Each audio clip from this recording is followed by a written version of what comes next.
ಜೈ ಶ್ರೀರಾಮ್. ಜೈ ಶ್ರೀರಾಮ್. ಜೈ ಶ್ರೀರಾಮ್. ಏನಿವತ್ತು ಜೈ ಶ್ರೀರಾಮ್. ಏನಿವತ್ತು ಅವನಿಯಲ್ಲಿ ನಾವು ಛತ್ರಪತಿ ಶಿವಾಜಿ ಜಯಂತಿಯನ್ನು ಆಚರಿಸ್ತಿದ್ದೀವಿ. ಸತತವಾಗಿ 5 ವರ್ಷದಿಂದ ಜಯಂತಿಯನ್ನು ಆಚರಿಸ್ತಾ ಬರ್ತಾ ಇದ್ದೀವಿ. ಏನು ಹಿಂದೂ ಸನಾತನ ಧರ್ಮ ಉಳಿವಿಗಾಗಿ ಅವರು ಎಷ್ಟು ಹೋರಾಡಿದಾರಂತೆ.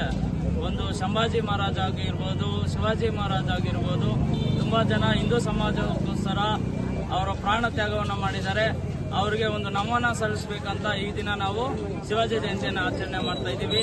ಎಲ್ಲ ನಮ್ಮ ಅವನಿ ಗ್ರಾಮಸ್ಥರು, ನಮ್ಮ ಮುಖಂಡರುಗಳು ಎಲ್ಲರೂ ಸೇರಿ ಯಾವುದೇ ಪಕ್ಷಾತೀತವಾಗಿ ಎಲ್ಲ ಬಂದು ನಮ್ಮ ಹಿಂದೂ ಸಮಾಜ ನಾವೆಲ್ಲ ಒಂದು, ನಾವೆಲ್ಲ ಹಿಂದೂ ಅನ್ನೋ ರೀತಿಯಲ್ಲಿ ಈ ಕಾರ್ಯಕ್ರಮ ನಡೆಸ್ಕೊಡ್ತಾ ಇದ್ದೀವಿ. ಜೈ ಹಿಂದ್, ಜೈ ಕರ್ನಾಟಕ. ಮತ್ತೆ ಥ್ಯಾಂಕ್ ಯು.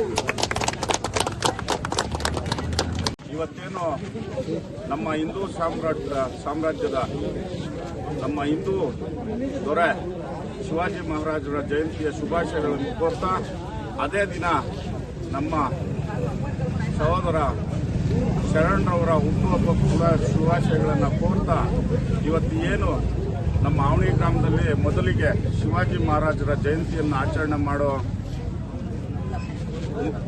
ಮುಖಾಂತರ ಶರಣರವರು ಅವತ್ತಿನ ದಿನನೇ ಅವ್ರ ಬರ್ತ್ಡೇ ಕೂಡ ಆಚರಣೆ ಮಾಡ್ಕೊಳ್ತಾರೆ. ಅವರಿಬ್ಬರಿಗೂ ಶುಭಾಶಯಗಳನ್ನು ಕೋರ್ತಾ, ನಾವೆಲ್ಲರೂ ಆವಣಿ ಗ್ರಾಮದಲ್ಲಿ ಇವತ್ತು ನಾವು ಪಕ್ಷಾತೀತವಾಗಿ ಪಕ್ಷ ಭೇದ ಎಲ್ಲ ಮರೆತು ಶಿವಾಜಿ ಜಯಂತಿಯನ್ನು ಆಚರಣೆ ಮಾಡೋದಕ್ಕೆ ನಾಂದಿ ಆಡಿದ್ದು ಶರಣು. ಅವರು ಕೂಡ ಶುಭಾಶಯಗಳನ್ನು ತಿಳಿಸ್ತಾ, ಶಿವಾಜಿ ಮಹಾರಾಜರಿಗೆ ಮತ್ತೊಮ್ಮೆ ಜೈಕಾರ ಹೇಳ್ತಾ ನನ್ನ 2 ಮಾತನ್ನು ಮುಗಿಸ್ತಾ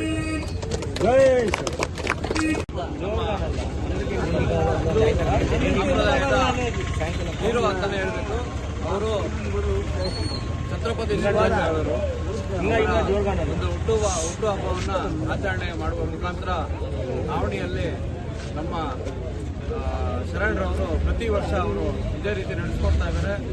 ಅದೇ ರೀತಿ ಅವ್ರ ಬರ್ತ್ಡೇ ಕೂಡ ಇವತ್ತೇ ಆಗಿರುತ್ತೆ, ಜನ್ಮದಿನ ಇವತ್ತೇ ಆಗಿರುತ್ತೆ. ಇಬ್ಬರಿಗೂ ಸಹ ನಾವು ಈ ದಿನ ಜನ್ಮದಿನದ ಶುಭಾಶಯಗಳನ್ನ ಹೇಳ್ತಾ, ಜೈ ಹಿಂದ್, ಜೈ ಕರ್ನಾಟಕ, ಜೈ ಶಿವಾಜಿ ಮಹಾರಾಜ್.